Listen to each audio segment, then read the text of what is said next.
तो आज की इस वीडियो में हम आपको बताने वाले हैं कि जो ड्राइविंग स्कूल की कार होती है और जो नॉर्मल कार होती है उसमें क्या डिफरेंस रहता है। तो ये वाली जो कार आप मेरे पीछे देख रहे हो ये एक ड्राइविंग स्कूल की कार है। तो मैं आपको बता दूं कि इसमें और नॉर्मल कार में क्या डिफरेंस है। तो पहले मैं आपको इसके चारों तरफ घुमा के बता देता हूँ। ये एक नॉर्मल कार है, आप देख लीजिए, हुंडई की इवोन कार है ये।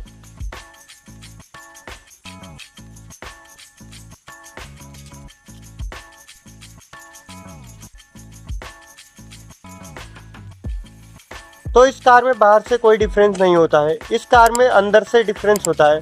अंदर से इस कार में क्या डिफरेंस होता है मैं आपको बता देता हूँ, ताकि जब भी ड्राइविंग सिखाते हैं कार से तो कार में एक्सीडेंट होने के चांसेस बिल्कुल ना के बराबर हो जाते हैं। तो मैं इस कार का गेट ओपन कर लेता हूँ। तो ये अब हम अंदर से आपको दिखा देते हैं। तो इस कार में अंदर से क्या डिफरेंस होता है वो मैं आपको बता दूं। इस कार में मेन डिफरेंस होता है क्लच और ब्रेक का, और इस कार में कुछ और डिफरेंस नहीं होता है। अब मैं आपको बता देता हूँ, इसमें भी वही नॉर्मल क्लच ब्रेक होते हैं ड्राइवर की साइड। तो आपको मैं पहले इसमें ड्राइवर साइड का क्लच ब्रेक बता देता हूँ। तो ये इसमें आप थोड़ा देख लीजिए, ये जो ड्राइवर साइड के क्लच ब्रेक बिल्कुल वैसे ही है जैसे नॉर्मल कार में रहते हैं। ये हो गया इसका क्लच, ये हो गया इसका ब्रेक, और ये हो गया इसका एक्सीलेटर। ये क्लच, ये ब्रेक और ये एक्सीलेटर। तो ये तीनों चीजें नॉर्मल कार की तरह इस कार में भी सेम होती है, पर इस कार में एक डिफरेंस होता है जो कि कोई भी अदर कार्स में नहीं होता है। तो वो मैं आपको बता देता हूँ। अब मैं आपको इसके दूसरी साइड दिखाता हूँ।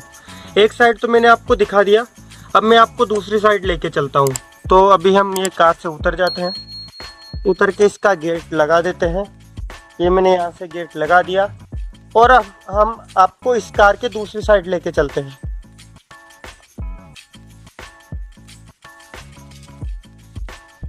तो ये आ चुके हैं अब इस कार के हम दूसरी साइड। ये अब हम दूसरी साइड आ चुके हैं। तो ये हमने दूसरी साइड का गेट ओपन कर लिया है। अब हम इसके अंदर चलते हैं।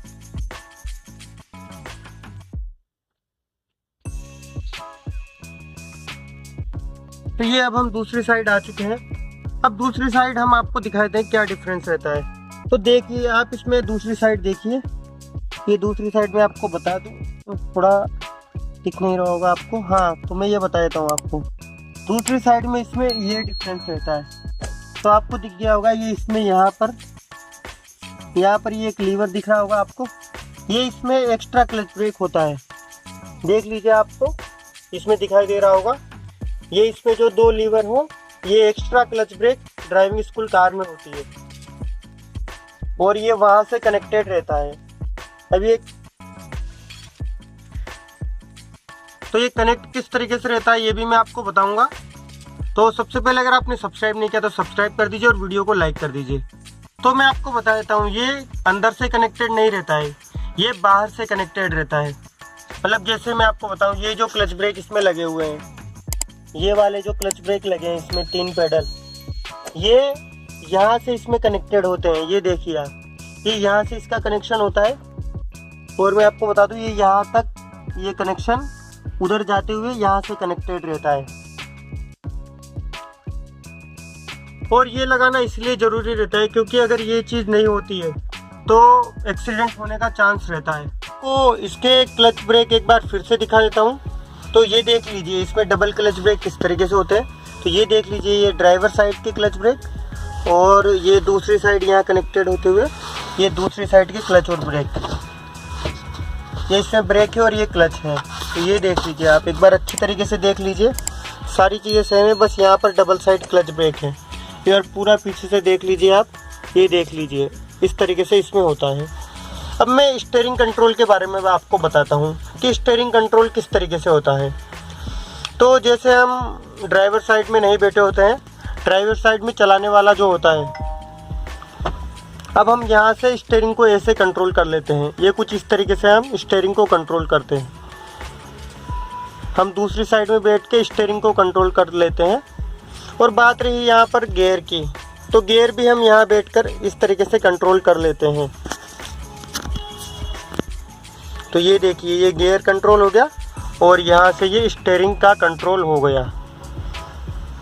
और सब कंट्रोल। और यहाँ से ये हैंड ब्रेक का कंट्रोल हमारे हाथ में रहता है।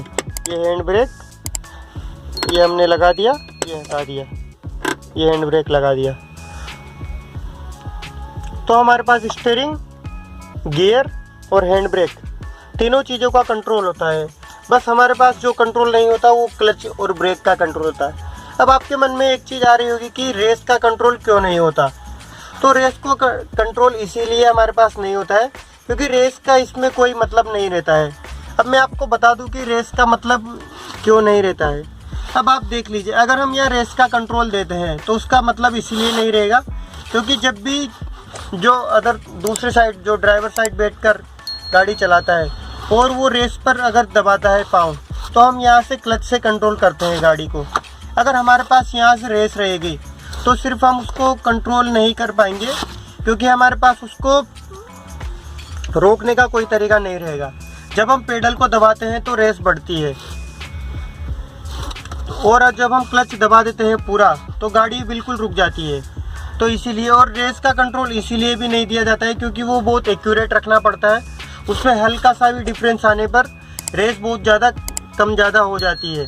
इसीलिए हम रेस का कंट्रोल इधर की साइड नहीं देते हैं और उधर की साइड हम रेस का कंट्रोल सिर्फ उधर ही दे देते हैं, इधर की साइड नहीं देते हैं। तो ये डाउट आपका क्लियर हो चुका है। अब हम और डाउट आपका क्लियर कर देते हैं, वो है ये मिरर। अब मिरर का कंट्रोल किस तरीके से हम करते होंगे। तो मिरर में आपको मिरर भी इसमें कोई अलग नहीं रहता है, तीनों मिरर सेम रहते हैं इसमें भी, ये देख लीजिए आप।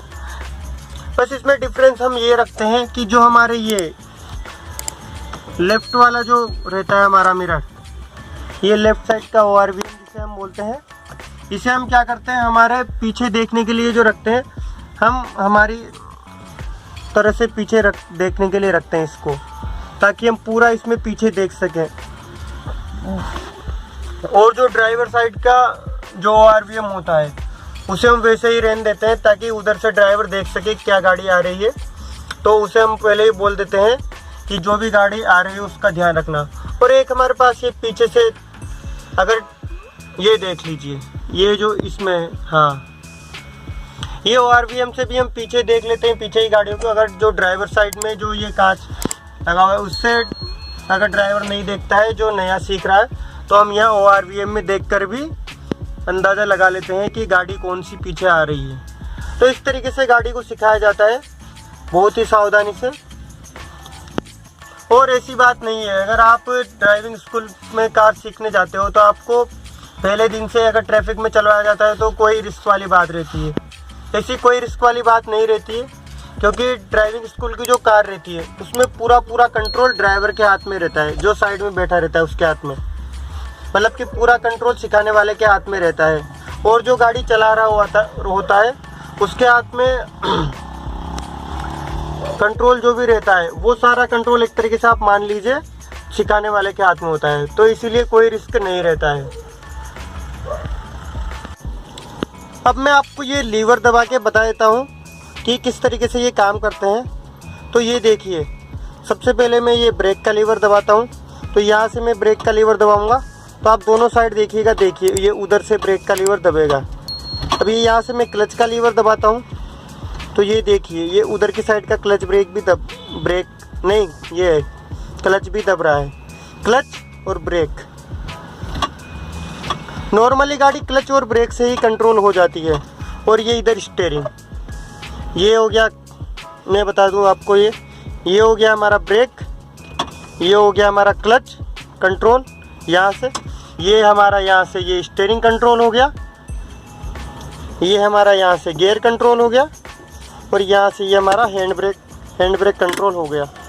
तो सभी कंट्रोल जो सिखाने वाले हैं उसके हाथ में आ जाते हैं और इसके अलावा कोई कंट्रोल बाकी नहीं रहता है। वो सब म्यूज़िक सिस्टम वगैरह ये तो ऑप्शनल चीज़ें हैं। ये देखिए, मतलब कुछ इस तरीके की होती है ड्राइविंग स्कूल की कार।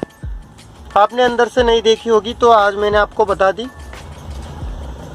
तो इसीलिए वीडियो को लाइक ज़रूर से कर दीजिए और चैनल को सब्सक्राइब भी कर दीजिए। ये देखिए, और बाकी इसमें पीछे से कहीं से भी कोई डिफरेंस नहीं होता है। बाकी सब कुछ चीज़ें इसमें सेम होती है। और बाकी ये मैंने ये लगा रखा है। तो आपको वीडियो कैसा लगा? अगर वीडियो अच्छा लगा तो लाइक कर दीजिए और चैनल को सब्सक्राइब कर दीजिए। मिलते हैं अगली वीडियो में।